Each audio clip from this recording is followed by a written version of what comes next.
they're being beheaded by ISIS. And you know here at the DNC when law enforcement is evil, but Black Lives Matter is heroic. I mean, they have this whole thing upside down. You walk around Philadelphia, boy, this is a completely different animal than Cleveland was last week. Mm-hmm. And not in the good way, in my opinion. Sorry. Well, one, except for law enforcement, which are... Yeah, but I'm talking about as far as the way they're being treated and being portrayed by the DNC. Right. What do you think, and the Juan? speakers? Well, I mean, I just think you can't ask the Democrats to play the scare tactic, Armageddon, all the world is falling game, because that's not what they're doing. They're trying to portray a forward-looking, positive, solution-oriented message. That's why Bill Clinton is talking about Hillary Clinton as a change maker. And they're saying, hey, you know what?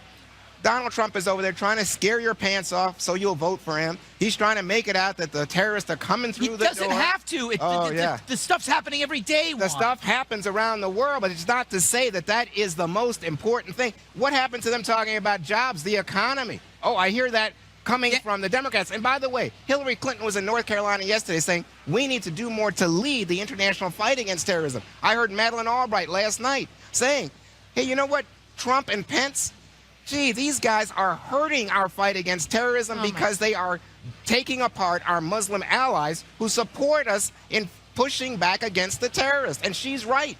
Is she right, Kimberly? Why don't we just beat them down with air conditioners? I mean, it's unbelievable to me, the lack of focus. They're not taking this seriously at all. I mean, Europe is under siege from terror now, and they just really didn't want to even acknowledge about the poor priests. And in houses of worship now, people are very worried. This wasn't some place where you would expect it in any way, shape, or form, being in the country and in Normandy, so nice, in France. I mean, this is very upsetting and disturbing, and there should be some focus on it. And if you think that the American people are going to have confidence to have someone that has progressive ideas about social issues and think climate change is the biggest fear facing and a threat facing this country, tone deaf, out of touch, not going to work. And that's why Trump is leading now in the polls and got a bump, and she's not getting any bump yet during this convention. They should be very concerned.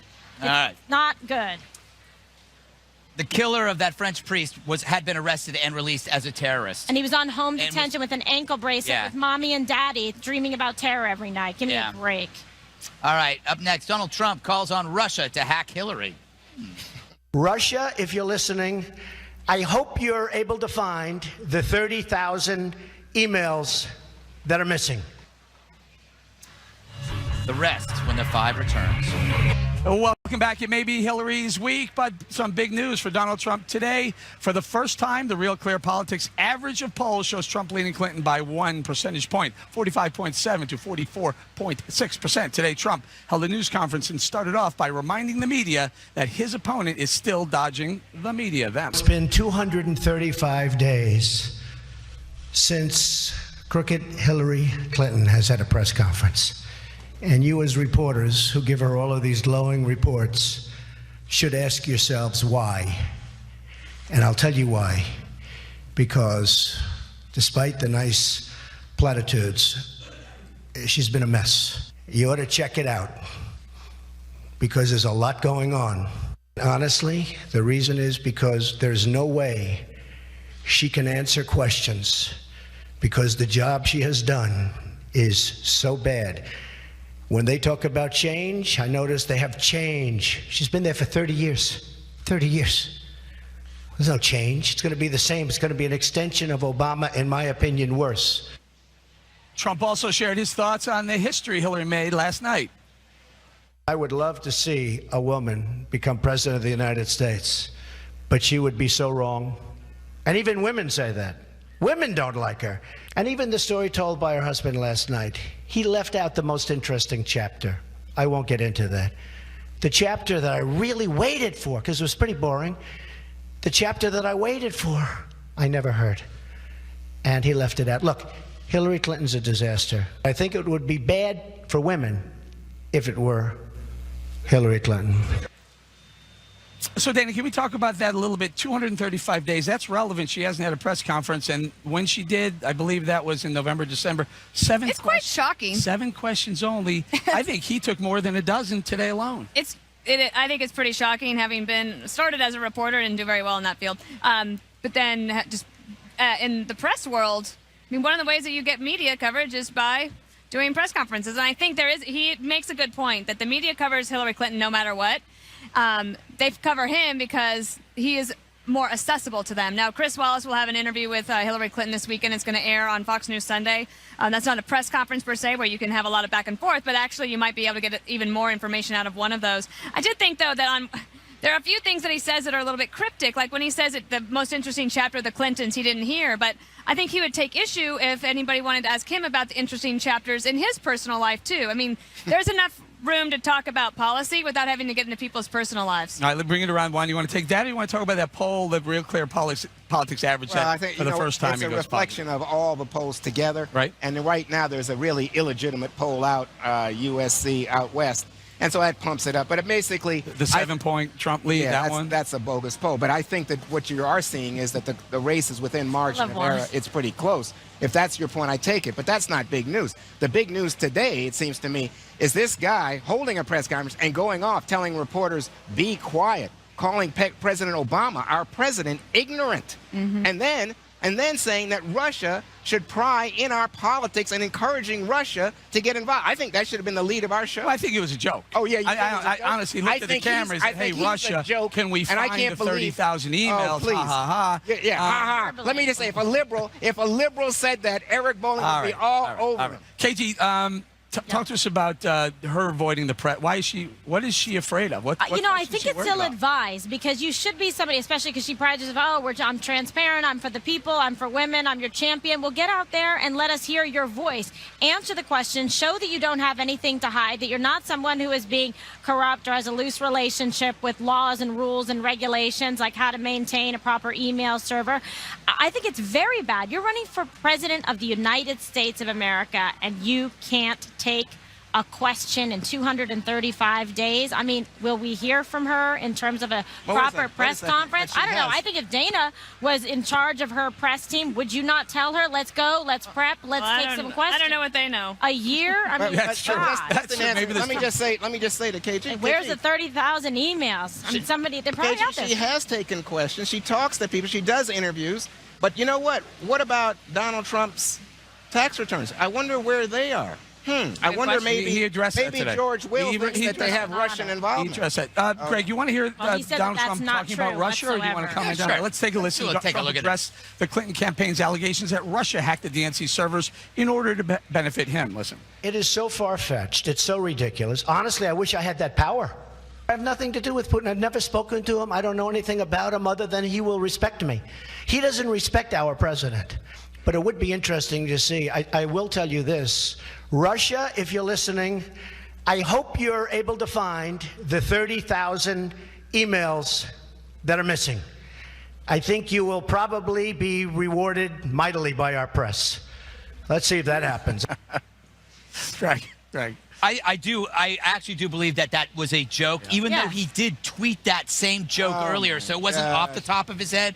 But you can hit him back exactly. Well, I also hope that they can get into your tax returns because he's hiding his tax returns. And there is something in there because I don't understand why he won't let it go. By the way, doing a presser during the DNC is like showing up at somebody's wedding and hitting on the bride. I mean, that happens a lot. It does, but he doesn't. You know, he's creating tumult in the conventions because he's unconventional. So that's how. Well, let me just say, but aren't you guys the outraged? Russian thing. He said there's nothing about any connection or business interest with Russia. So eventually, when those tax returns come out, if that's not the case, you'll see. But he made a very strong statement to refute that. I just can't believe you guys aren't outraged that anybody, I don't care who it is inviting a foreign nation to get involved in our politics and influence the. I think that was a joke. It's like the press isn't doing their job. Maybe Russia will give it to them. That's what I and if Russia's behind this, then turn that over. And then I mean, maybe his theory is that as long as everybody's talking about him, that it's a good thing. I mean, that helps. That could be it. Well, but I also think that when you are in this position and you are the nominee, you have several audiences all at once, and that is the public, it's your troops, plus potential troops that you'll be a commander-in-chief of, it's your allies, and it's your enemies. And with that comes a lot of responsibility. So jokes, if that was a joke, I don't think it's funny. I think they're making excuses, Right. and this is so dispiriting to me that we would have a presidential candidate who would say such. I don't know why we have a lower you know third that saying I've been Trump critical urges of Russia to Trump hack for quite some Clinton's time. That's fair. I've been See it critical, like that. but when I first read about this, I said, "Oh my God, this guy's nuts."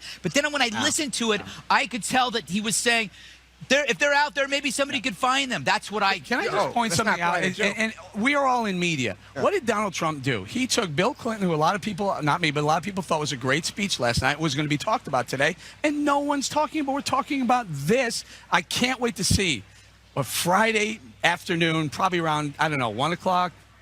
2 o'clock. Yeah, he when gave a Donald great Trump speech at comes, VFW. he People will thought it have was his something best one. that's going to take the camera back, the spotlight off Hillary. I'm just guessing, but anyway, all right, we got to go. President Obama has mocked Donald Trump as a reality show candidate who won't be making it to the White House, but he's starting to take Trump's candidacy a lot more seriously now. Even sounds a little bit worried about it. Next. For a long time, President Obama has dismissed the odds that Donald Trump could succeed him in the White House. But now, the president isn't ruling it out. Is it possible that Donald Trump wins the presidency? Anything is possible until those votes are cast and the American people, have their say. We don't know.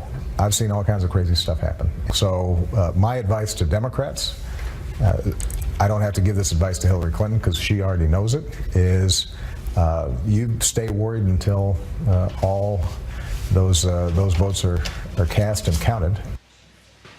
As I wrote in my Hill column earlier this week, I think this is all part of the Democrat strategy. The point is to jolt Hillary Clinton's voters and make sure they get out to the polls understanding the race isn't a done deal.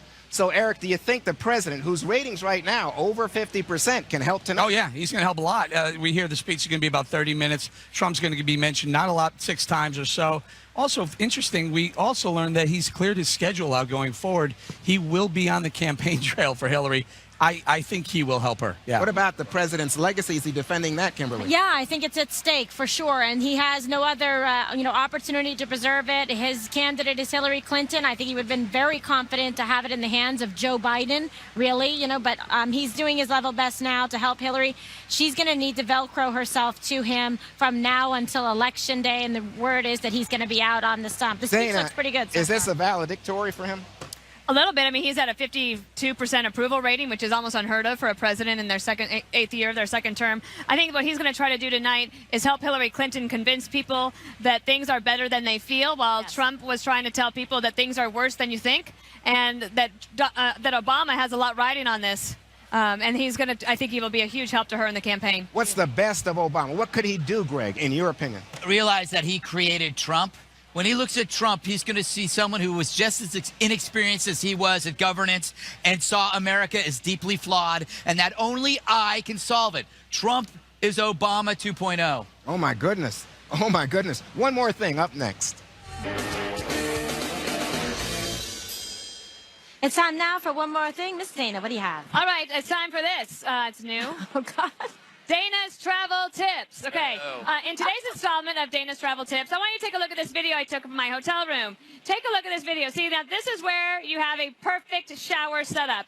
This is where the regulator is, and this is where the shower head is. The reason this is important is that in most hotel rooms, and I travel a lot, you have to reach your arm through to turn on the water, and your arm gets cold and wet, and it's miserable. So this, here in Philly, is the best setup, and I encourage all hotel rooms Do you to have go a for it. bench? We've all been inside No. Dana's shower now. Greg wanted me to tease that I had a My shower video for the videos, yeah, show. my shower video is a little different. Okay. That was my shower. That's Dana That's why I was like, Perino's where version are of a you in shower that video. video? It should be hat tip to the Bellevue, to the Hyatt Bellevue in Philadelphia. Okay, sorry, Eric. What Okay. was your video? Yeah, very quickly. No video. Just this. We want to say thank you to law enforcement who kept Cleveland and Philadelphia safe. Tens of thousands of officers from across the country, U.S. Secret Service, state troopers, local law enforcement, and these 3 guys, Homeland Security, Joe, Steve, and Bert, 3 more. Look, hat tip to them. They've been just absolutely fantastic locking it down. Thank you, guys. Thank you all, and gals, every one of you. And dogs.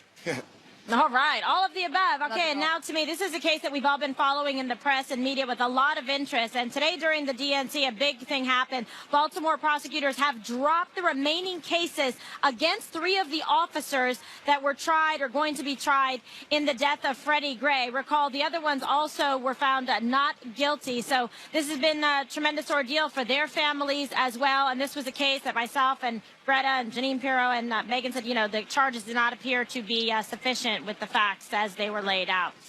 All right, Juan. All right, so last night marked former President Bill Clinton's 10th address to the Democratic National Convention. The president turned 70 on August 19th, and I thought it would be fun to take a Back to the Future moment and see how he's changed over the years. Take a look at this. You can see that it's not the hair that's changed, but you know what? His face has gotten a little thinner. Now, tonight, President Obama will be giving his speech to the DNC, so I thought, let's take a look. It was 12 years ago that he made his first speech. In fact, on this very date, look at how he's changed. I think the big change here is the hair getting grayer. But you know what? Politics, it does change a man. Yours look pretty good. You must like us, Greg.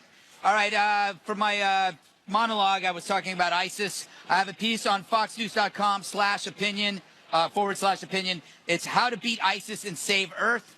Check it out. I think it's pretty good. But what do I know? I wrote it. Okay, pretty good. All right, well, that's it for us. We're going to see you back here tomorrow because guess what? It's going to be the final night of the DNC, but a lot tonight with the President of the United States speaking as well. So keep it on the Fox News channel, and Special Report is up next. Thank you.